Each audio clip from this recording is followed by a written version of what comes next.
दोस्तों, इतिहास जो कि हमें अपना प्रेजेंट, पास्ट और फ्यूचर सब दिखाता है और साथ में सुनी अनसुनी कहानियां भी बताता है। इसी इतिहास के काले पन्नों में कई सुलझे अनसुलझे राज आज भी दफन हैं। कई ऐसे हादसे भी इसी इतिहास ने हमें दिए हैं जिसने इंसानियत को झंझोड़ के रख दिया। दुनिया के इन विशाल समुद्रों ने खुद में कई राज दबा रखे हैं, जिनमें से आज हम बात करेंगे दुनिया के सबसे बड़े और सबसे आलीशान शिप की। जी हाँ दोस्तों, आज हम बात करने वाले हैं टाइटैनिक की, जिसे दुनिया का सबसे बड़ा शिप माना गया है। पर इस शिप ने अपने साथ कई राज भी दबा रखे हैं। तो आज हम बात करेंगे कुछ बहुत ही बड़े राज की, जो कि इसके डूबने के बाद पैदा हुए। तो इसीलिए आज की वीडियो में मैं आपको टाइटैनिक के 10 सबसे बड़े राज बताने वाला हूँ। वीडियो को एंड तक देखना। और वीडियो शुरू करने से पहले मैं आपको एक बात और बता दूं कि अगर आपने हमारा चैनल अभी तक सब्सक्राइब नहीं किया है तो अभी लाल बटन को दबा के सब्सक्राइब कर दो और साथ में घंटी भी दबा दो, ताकि इस चैनल पे जब भी कोई वीडियो आए आपको उसकी नोटिफिकेशन मिल जाए।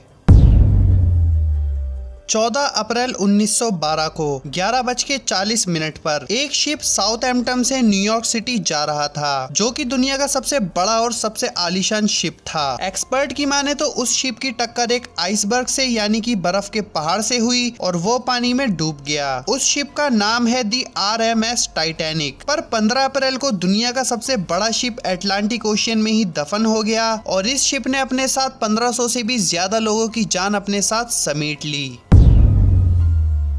दोस्तों, जैसा हम सबको पता है कि टाइटैनिक के डूबने की सबसे बड़ी वजह एक आइसबर्ग था, पर यहाँ हम बात करने जा रहे हैं टाइटैनिक से जुड़े कुछ मिस्ट्रीज की, जो आज 100 साल बाद दुनिया के सामने आई हैं। इस शिप के वेट की अगर हम बात करें तो इसका वेट 46,325 टन था और इसकी ऊंचाई 175 फीट थी। ये जहाज इतना बड़ा था कि इस शिप के पैसेंजर्स को एक फ्लोर से दूसरे फ्लोर तक जाने के लिए कुछ माइल्स का सफर पूरा करना पड़ता था। इस शिप में काम करने वाले लोगों को पूरे शिप के रास्तों को याद करने में पूरे 2 हफ्तों का टाइम लगा था।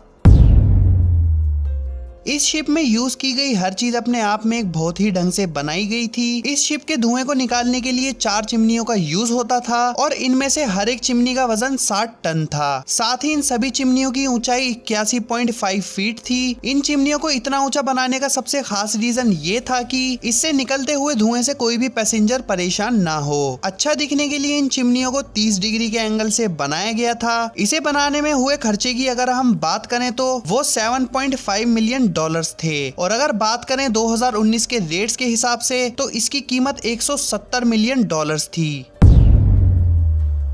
इस शिप को लेकर 1997 में एक मूवी भी बनी थी जिसका नाम था टाइटैनिक, जो उस टाइम से लेकर आज तक एक बहुत ही बड़ी और फेमस मूवी है। इस शिप को हालैंड और वॉल्फ के शिपयार्ड पे बनाया गया था। इसे बनने में 3000 वर्कर्स की जरूरत पड़ी थी। इतने वर्कर्स के साथ हफ्ते में 6 दिन लगातार काम करने के बाद भी इस शिप को बनने में 26 महीनों का पूरा टाइम लगा था। इस शिप को बनाना भी अपने आप में बहुत बड़ी डील थी। अब आप ही सोचकर देखिए कि आप एक 20 माले वाली बिल्डिंग के सबसे ऊपरी हिस्से में काम कर रहे हो, वो भी बिना किसी रस्सी या बिना किसी सेफ्टी बैकअप के। मुझे तो सुनकर ही बहुत डर लग रहा है और अगर आपको भी लग रहा है तो कमेंट करके जरूर बताना। यहाँ इतनी रिस्क से काम करने वाले लोग वही थे जिन्हें अपनी फैमिली के लिए पैसे की बहुत ज्यादा जरूरत थी, पर उन लोगों को पूरा वीक काम करने के बाद भी उस समय बस 2 पाउंड ही मिलते थे।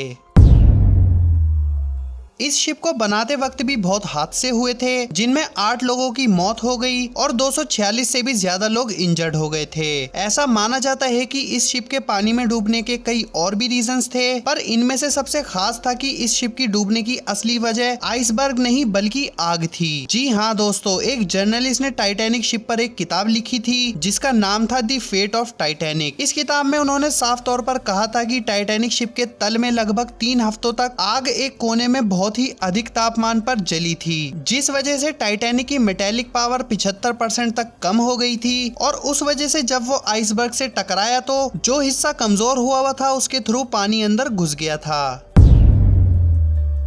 टाइटैनिक शिप की डिजाइन को लंदन की होटल रिट्स से कॉपी किया गया था। इस शिप में नॉर्मल लोगों के लिए बहुत ही यूजफुल चीजें थी, जैसे gym, swimming pool, restaurant, gaming room and specially एक ब्यूटी सलून भी था। और सबसे खास बात जो इस शिप को बाकी शिप से अलग करता है वो है इसका अपना खुद का न्यूज़पेपर, जिसका नाम अटलांटिक डेली बुलेटिन था। यहाँ फर्स्ट क्लास के पैसेंजर्स के लिए बहुत से खास इंतजाम थे, जिनमें से उनके पालतू कुत्तों के लिए अलग से एक रूम था जिसमें उन्हें बड़े ही ध्यान के साथ रखा जाता था। इस शिप में खाने पीने और शराब की भी काफी अच्छी व्यवस्था थी। इस शिप पर उस वक्त 1500 वाइन बॉटल्स और 20,000 बियर की बॉटल्स थीं और साथ ही 8,000 से भी ज्यादा सिगार थे। हादसे की सबसे बड़ी वजह ये भी रही थी कि इस शिप पर कोई भी दूरबीन नहीं थी, जिसके कारण ये इतना बड़ा एक्सीडेंट हुआ। शायद अगर इस शिप पर दूरबीन होती तो हादसा टल सकता था, पर ऐसा लगता है जैसे उस दिन टाइटैनिक में सफर करने वाले लोगों का मौत जैसे इंतजार ही कर रही हो, क्योंकि उस दिन इस शिप का स्पीड मीटर भी खराब हो गया था और ये बात अपनी इज्जत बनाए रखने के लिए कैप्टन ने किसी से नहीं कही। पर उन्हें कहाँ पता था कि इतनी बड़ी बात होने वाली है। शायद अगर उस दिन स्पीड सही होती तो शिप उस आइसबर्ग से टकराने से बच जाता, पर खराबी होने की वजह से ये नॉर्मल स्पीड से भी ज्यादा स्पीड में उस आइसबर्ग से टकराया। दोस्तों, टाइटैनिक में ज्यादा लोगों की मौत होने की वजह लाइफ बोट्स भी रही थी। वैसे तो इसमें कुल 48 लाइफ बोट्स के लिए स्पेस था, पर उस दिन इसमें सिर्फ 20 लाइफ बोट्स ही कैरी की गई थी। और साथ ही जब लाइफ बोट्स का यूज हुआ तब शुरुआत में जाने वाली बोट्स काफी खाली चली गई थी, जिसमें से पहली बोट में तो सिर्फ 63 लोगों को ही कैरी किया गया था। दोस्तों, 2012 में हुए एक इन्वेस्टिगेशन के हिसाब से इस शिप के कैप्टन एडवर्ड स्मिथ ही सबसे पहले इन्वेस्टिगेशन टेस्ट में फेल हुए थे, जिसके अनुसार एडवर्ड को शिप की दिशा नहीं पता थी और साथ ही वो तय किए गए रास्ते पे नहीं चल रहे थे। दोस्तों, जब ये आलीशान शिप डूब रहा था तब उनके पास बस आखिरी आशा की किरण थी और वो था एक कैलिफोर्निया शिप जो कि उन्हीं के पास तैर रहा था। पर जब क्रू मेंबर्स ने इमरजेंसी फ्लेयर सिग्नल भेजे तो उस शिप के कैप्टन ने उन्हें इग्नोर कर दिया था। बाद में जब ये राज उजागर हुआ तो उस कैलिफोर्निया के कैप्टन को नौकरी से निकाल दिया गया था। इन सब के अलावा जो सबसे खास बात जो टाइटैनिक को और भी स्पेशल बनाती है वो ये है कि ये शिप इतना बड़ा था कि इसे डूबने में पूरे 3 घंटे का वक्त लगा था। पर जो भी हो, इस हादसे में बहुत से लोगों ने अपनी जान गंवा दी। तो आप इन सभी में से किसे टाइटैनिक के डूबने की असली वजह मानते हैं, मुझे कमेंट करके जरूर बताइए। तो दोस्तों, ये थे वो टाइटैनिक के 10 सबसे बड़े राज। अगर वीडियो पसंद आई हो तो लाइक और शेयर जरूर करना और फ्यूचर में आने वाली और अमेजिंग वीडियोस देखने के लिए हमारे यूट्यूब चैनल को सब्सक्राइब भी जरूर करना।